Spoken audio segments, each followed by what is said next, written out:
ನಮಸ್ಕಾರ ಸ್ನೇಹಿತರೆ, ಇದೀಗ ತಾನೇ ಬಂದಿರುವ ಎರಡು ಮುಖ್ಯವಾದ ಮಾಹಿತಿ. ಮೊಬೈಲ್ ಬಳಕೆದಾರರಿಗೆ ಶಾಕಿಂಗ್ ಸುದ್ದಿ. ಶೀಘ್ರವೇ ಎಲ್ಲ ರೀಚಾರ್ಜ್ ದರ 20% ಹೆಚ್ಚಳವಾಗಲಿದೆಯಂತೆ. ಯಾಕೆ, ಏನಾಯ್ತು ನೋಡೋಣ.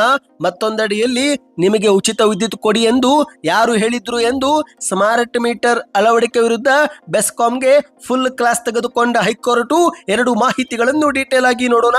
ಅದಕ್ಕಿಂತ ಮೊದಲು ನೀವು ನಮ್ಮ ಚಾನಲ್ಗೆ ಮೊದಲು ಬಾರಿ ಭೇಟಿ ಕೊಡ್ತಾ ಇದ್ರೆ ದಯವಿಟ್ಟು ಕೆಳಗೆ ಕಾಣುವ ಸಬ್ಸ್ಕ್ರೈಬ್ ಬಟನ್ ಮೇಲೆ ಕ್ಲಿಕ್ ಮಾಡಿ, ಪಕ್ಕದಲ್ಲಿ ಗಂಟೆ ಕಾಣಿಸುತ್ತೆ ಅದು ಕೂಡ ಒತ್ತಿದ್ರೆ ಕರ್ನಾಟಕದ ಮುಖ್ಯವಾದ ಮಾಹಿತಿಗಳು ನಿಮಗೆ ಸಿಗುತ್ತವೆ. ವಿಡಿಯೋಗೆ ಲೈಕ್ ಮಾಡಿ ಮತ್ತು ವಿಡಿಯೋ ಪೂರ್ತಿಯಾಗಿ ನೋಡಿ. ಹೌದು ಸ್ನೇಹಿತರೆ, ಇಂದಿನ ದಿನಗಳಲ್ಲಿ ಪ್ರತಿಯೊಬ್ಬರ ಹತ್ತಿರ ಮೊಬೈಲ್ ಇದ್ದೇ ಇದ್ದು ಆ ಒಂದು ಮೊಬೈಲ್ ನಲ್ಲಿ 2 ಸಿಮ್ ಕಾರ್ಡು ಇದ್ದೇ ಇರುತ್ತವೆ.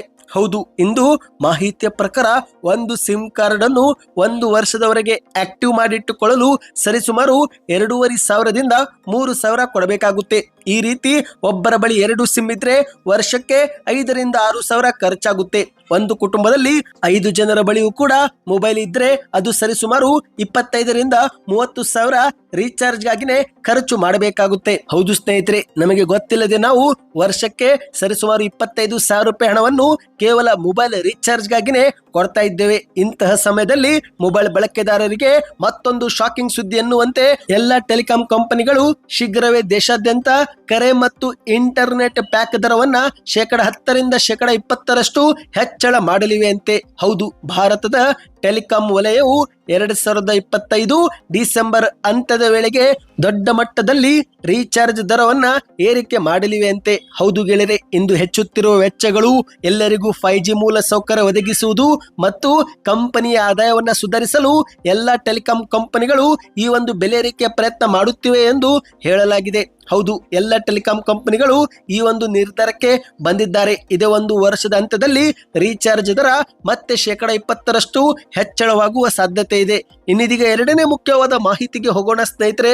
ಇಂದು ರಾಜ್ಯದಲ್ಲಿ ಅಧಿಕಾರಕ್ಕೆ ಬಂದಿರುವ ಕಾಂಗ್ರೆಸ್ ಸರ್ಕಾರ ನುಡಿದಂತೆ 5 ಗ್ಯಾರಂಟಿ ಯೋಜನೆಗಳನ್ನ ಜಾರಿಗೆ ಮಾಡಿ ತೋರಿಸಿದೆ. ಹೌದು, ಒಂದು ಕಡೆಯಲ್ಲಿ ಮನೆ ಮನೆಗೆ ಉಚಿತ ವಿದ್ಯುತ್, ಮಹಿಳೆಯರಿಗೆ ಪ್ರತಿ ತಿಂಗಳಿಗೆ 2,000, ರಾಜ್ಯಾದ್ಯಂತ ಉಚಿತ ಬಸ್ ಅವಕಾಶ, ಈ ರೀತಿಯಾಗಿ ತುಂಬಾನೇ ಬಡ ಜನರಿಗೆ ಸಹಾಯ ಮಾಡಿದೆ. ಆದರೆ ಸ್ನೇಹಿತರೆ, ಮತ್ತೊಂದೆಡೆಯಲ್ಲಿ ಬೆಲೆ ಏರಿಕೆಯೂ ಕೂಡ ಮಾಡಲಾಗಿದೆ ಎನ್ನುವ ಆರೋಪವೂ ಕೂಡ ಇದೆ. ಹೌದು, ಒಂದು ಕಡೆಯಲ್ಲಿ ಕೆಲವು ಮಹಿಳೆಯರು 2,000 ರೂಪಾಯಿ ಪಡೆದುಕೊಂಡು ಈ ಒಂದು ಬೆಲೆ ಏರಿಕೆಯನ್ನು ಎದುರಿಸುತ್ತಿದ್ದಾರೆ.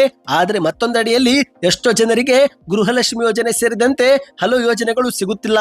ಅಂತವರು ಕೂಡ ಬೆಲೆ ಏರಿಕೆಯಿಂದ ತತ್ತರಿಸಿ ಹೋಗಿದ್ದಾರೆ. ಇಂತಹ ಸಮಯದಲ್ಲಿ ಹೈಕೋರ್ಟ್ ಒಂದು ಶಾಕಿಂಗ್ ಹೇಳಿಕೆ ಕೊಟ್ಟಿದೆ. ಹೌದು ಗೆಳೆಯರೆ, ಈಗ ಬೆಸ್ಕಾಂನ ಸ್ಮಾರ್ಟ್ ಮೀಟರ್ ಅಳವಡಿಕೆಗೆ ಆರಂಭಿಕವಾಗಿಯೇ ವಿಘ್ನ ಎದುರಾಗಿದೆ. ಹೌದು, ಏಕೆಂದ್ರೆ ಸ್ನೇಹಿತರೆ, ಈ ಒಂದು ಸ್ಮಾರ್ಟ್ ಮೀಟರ್ ಅಳವಡಿಕೆಗೆ ಮೊದಲು 2,000 ರೂಪಾಯಿ ಇತ್ತು. ಆದರೆ ಇದೀಗ ಸರ್ಕಾರ 8,910 ರೂಪಾಯಿ ಎಂದು ವಸೂಲಿ ಮಾಡ್ತಾ ಇದೆ. ಇದೇ ಒಂದು ಬೆಸ್ಕಾಂನ ಕ್ರಮವನ್ನ ಪ್ರಶ್ನಿಸಿ ಜಯಲಕ್ಷ್ಮಿ ಅನ್ನುವರು ಹೈಕೋರ್ಟ್ಗೆ ಅರ್ಜಿಯನ್ನು ಸಲ್ಲಿಕೆ ಮಾಡಿದ್ರು. ಈ ಒಂದು ಅರ್ಜಿ ವಿಚಾರಣೆ ಮಾಡಿದಂತ ಹೈಕೋರ್ಟ್ನ ನ್ಯಾಯಮೂರ್ತಿ ಎಂ ನಾಗಪ್ರಸನ್ನ ಎನ್ನುವರು ಬೆಸ್ಕಾಂ ಅಧಿಕಾರಿಗಳನ್ನ ತರಾಟೆಗೆ ತೆಗೆದುಕೊಂಡಿದ್ದಾರೆ. ಬಡವರಿಂದ ಎಷ್ಟು ಹಣ ಕಿತ್ತುಕೊಂಡ್ರೆ ಬಡವರು ಎಲ್ಲಿಗೆ ಹೋಗಬೇಕು, ಎಲ್ಲರೂ ಕೂಡ ಸ್ಮಾರ್ಟ್ ಮೀಟರ್ ಹಾಕಬೇಕಂದ್ರೆ ಬಡವರು ಏನ್ ಮಾಡಬೇಕು ಎಂದು ಅಸಮಾಧಾನ ವ್ಯಕ್ತಪಡಿಸಿ ಆಕ್ರೋಶವನ್ನ ವ್ಯಕ್ತಪಡಿಸಿದ್ದಾರೆ. ಹೌದು, 2,000 ರೂಪಾಯಿ ಇದ್ದ ಮೀಟರ್ಗೆ 8,910 ರೂಪಾಯಿ ವಿಧಿಸಿರುವ ಬೆಸ್ಕಾಂ ಕ್ರಮಕ್ಕೆ ಹೈಕೋರ್ಟ್ ಶಾಕಿಂಗ್ ಹೇಳಿಕೆ ಕೊಟ್ಟಿದೆ. ಸ್ನೇಹಿತರೆ, ನಿಮಗೆ ಉಚಿತ ವಿದ್ಯುತ್ ಕೊಡಿ ಎಂದು ಯಾರು ಕೇಳಿದ್ರು ಎಂದು ಹೈಕೋರ್ಟ್ನ ನ್ಯಾಯಮೂರ್ತಿಯವರು ಪ್ರಶ್ನೆ ಮಾಡಿ ಕಿಡಿಕಾರಿದ್ದಾರೆ. ನಿಮ್ಮಿಂದ ಯಾರು ಫ್ರೀ ವಿದ್ಯುತ್ ಕೇಳಿದ್ರು? ಬಡವರಿಂದ ಇಷ್ಟು ಹಣ ಕಿತ್ತರೆ ಅವರು ಎಲ್ಲಿಗೆ ಹೋಗಬೇಕು? ಎಲ್ಲರೂ ಕೂಡ ಸ್ಮಾರ್ಟ್ ಮೀಟರ್ ಹಾಕಬೇಕೆಂದ್ರೆ ಬಡವರು ಏನು ಮಾಡಬೇಕು ಎಂದು ತರಾಟೆಗೆ ತೆಗೆದುಕೊಂಡಿದ್ದಾರೆ. ಕೊನೆಗೆ ಬೆಸ್ಕಾಂನ ಈ ಒಂದು ಮೀಟರ್ ಶುಲ್ಕಕ್ಕೆ ಮಧ್ಯಂತರ ತಡೆ ಮಾಡಿ ಆದೇಶವೂ ಕೂಡ ಹೊರಡಿಸಿದ್ದಾರೆ. ಹೌದು ಗೆಳೆಯರೆ, ಸರ್ಕಾರದ ಪ್ರಕಾರ ಈ ಒಂದು ಸ್ಮಾರ್ಟ್ ಮೀಟರ್ ಅನ್ನ ಪ್ರತಿಯೊಬ್ಬರು ಪಡೆದುಕೊಳ್ಳಲೇಬೇಕಂತೆ. ಹೌದು, ಈ ಒಂದು ಸ್ಮಾರ್ಟ್ ಮೀಟರ್ ರಿಯಲ್ ಟೈಮ್ ನಲ್ಲಿ ವಿದ್ಯುತ್ ಬಳಕೆ ಬಗ್ಗೆ ನಿಖರ ಮಾಹಿತಿ ಒದಗಿಸುತ್ತೆ. ಹಾಗಾಗಿ ಪ್ರತಿಯೊಬ್ಬರು ಕಡ್ಡಾಯವಾಗಿ ಇದನ್ನ ಹಾಕಿಕೊಳ್ಳಬೇಕು ಎಂದು ಸರ್ಕಾರ ಸೂಚನೆ ಹೊರಡಿಸಿದೆ. ಆದರೆ ಮತ್ತೊಂದೆಡೆಯಲ್ಲಿ ಇದರ ಬೆಲೆ 4 ಪಟ್ಟು ಹೆಚ್ಚಿಗೆ ಮಾಡಿದ್ದಕ್ಕೆ ಬಡ ಜನರು ಆಕ್ರೋಶ ವ್ಯಕ್ತಪಡಿಸುತ್ತಿದ್ದಾರೆ. ಸದ್ಯ ಇದೀಗ ಹೈಕೋರ್ಟ್ ಕೂಡ ಈ ಬಗ್ಗೆ ಮಧ್ಯಂತರ ಆದೇಶ ಹೊರಡಿಸಿದೆ. ಸದ್ಯಕ್ಕೆ ಎಷ್ಟೇ ಇತ್ತು. ಈ ಎರಡು ಮಾಹಿತಿ ಇಷ್ಟವಾಗಿದ್ರೆ ವಿಡಿಯೋಗೆ ಲೈಕ್ ಮಾಡಿ, ನಿಮ್ಮ ಮನಸ್ಸಿಗೆ ಕಮೆಂಟ್ ಮಾಡಿ, ಹೆಚ್ಚಿನ ಮಾಹಿತಿ ಪಡೆಯಲು ಚಾನಲ್ಗೆ ಸಬ್ಸ್ಕ್ರೈಬ್ ಮಾಡಿ.